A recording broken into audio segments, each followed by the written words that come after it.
Shalom, selamat pagi, selamat bertemu kembali dalam program kita membaca Alkitab setiap hari. Pagi hari ini kita masuk dalam episode 23 Juli. Saya terus mengajak kita Bapak dan Ibu, mari kita ikuti terus pembacaan Alkitab kita. Mari kita merenungkan Alkitab setiap hari. Mari kita jadikan Alkitab kita ini menuntun setiap langkah kita. Amin. Pagi hari ini sebelum kita lanjutkan saudara kita, mari berdoa. Bapak yang baik, terima kasih untuk pagi hari ini, kesempatan yang baru bagi kami untuk kami boleh membaca Alkitab, juga mendengarkan renungan firman Tuhan. Kiranya Roh Kudus menuntun firman-Mu hari ini. Di dalam Kristus kami berdoa. Haleluya. Amin. Baik, pagi hari ini tema bagi kita, komplotan jahat kepada orang baik gagal. Komplotan orang jahat kepada orang baik gagal.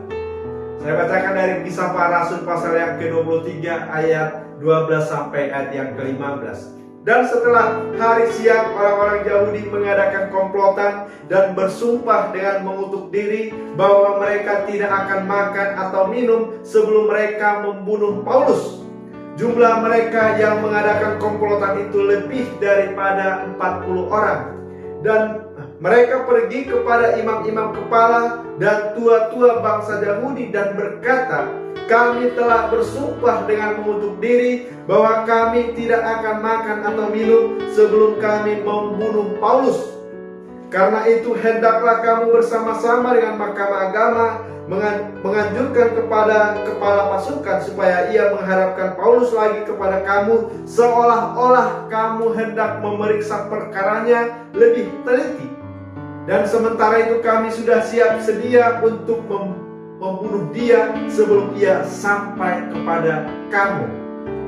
Bapak Ibu yang dikasihi Tuhan, renungan kita pagi hari ini kita melihat ada komplotan orang jahat yang sudah merencanakan kejahatan mereka dengan rapi. Dikatakan di sini ada sekitar 40 orang lebih. Ya, komplotan jahat ini juga melibatkan tua-tua orang Yahudi, juga imam-imam kepala. Mereka merencanakan dengan matang dan bahkan mereka bersumpah tidak akan makan dan tidak akan minum sebelum mereka membunuh Paulus. Mereka sudah merencanakan dengan rapi. Mereka sudah melakukan kesepakatan yang matang.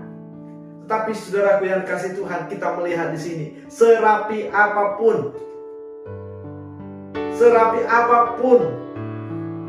komplotan jahat yang sudah direncanakan dengan matang, ada Tuhan yang berkuasa. Amin. Ada Tuhan yang berkuasa yang melihat sikap manusia. Sekalipun komplotan mereka itu dibungkus oleh agama, seolah-olah mereka ini sedang membela agama Yahudi, dibungkus dengan nama Allah, seolah-olah mereka ini sedang membela Allah yang hidup.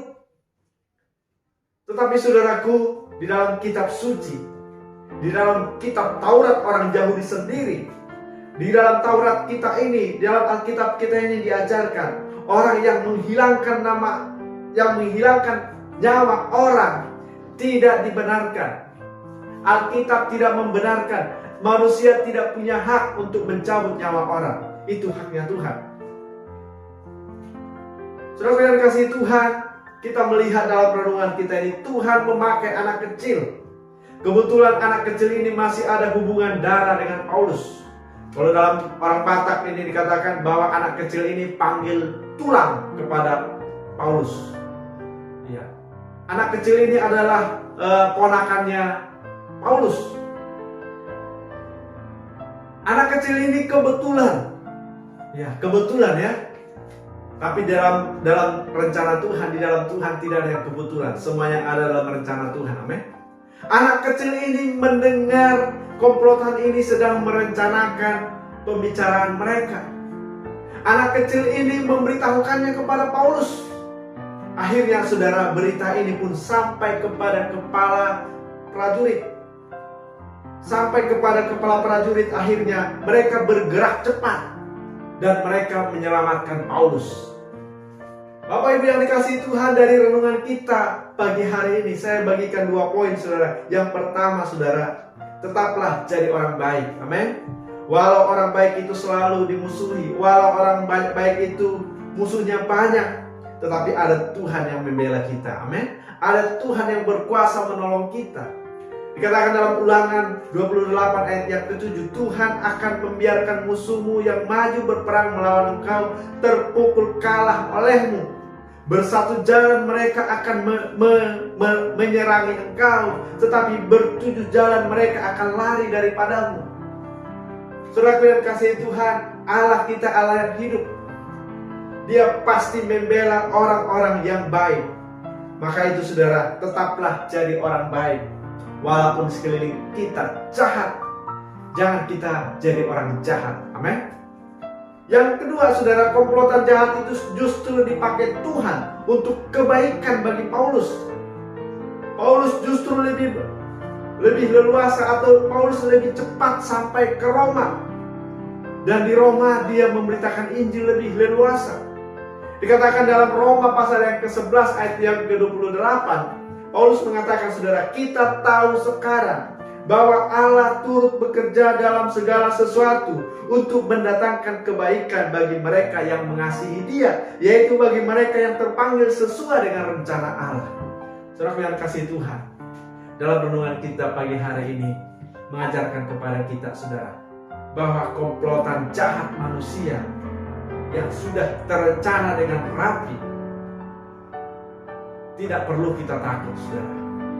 Karena Tuhan yang berkuasa menjaga kita, anak-anak Tuhan. Tuhan yang berkuasa menggagalkan itu semua. Karena Tuhan pasti membela orang-orang yang takut akan Tuhan. Dan sekalipun, walaupun komplotan mereka berhasil, dan mereka berhasil membunuh orang-orang yang percaya, tapi saudaraku, ada kasih karunia Tuhan kepada kita. Amin. Ada janji Tuhan yang akan menolong kita. Ada janji Tuhan yang akan, saudara? Ada kehidupan yang kekal yang Tuhan sediakan, walau di dunia ini pun, kalaupun sekalipun ya saudara ya. Tapi kita percaya ada pertolongan Tuhan bagi orang-orang yang baik, orang-orang yang teguh di dalam imannya. Amin. Demikian renungan kita pagi hari ini. Tuhan memberkati. Kita berdoa. Bapak yang baik, terima kasih Tuhan buat renungan kami pagi hari ini. Kami percaya bahwa Roh Tuhan ada menolong kami, dan biarlah kami senantiasa menjadi orang yang baik, dan segala sesuatu yang terjadi atas kami Tuhan bisa jadikan menjadi kebaikan bagi setiap kami yang percaya. Terima kasih Tuhan. Di dalam Yesus Kristus kami berdoa. Haleluya. Amin. Selamat pagi, selamat beraktivitas. Tuhan Yesus memberkati kita. Shalom.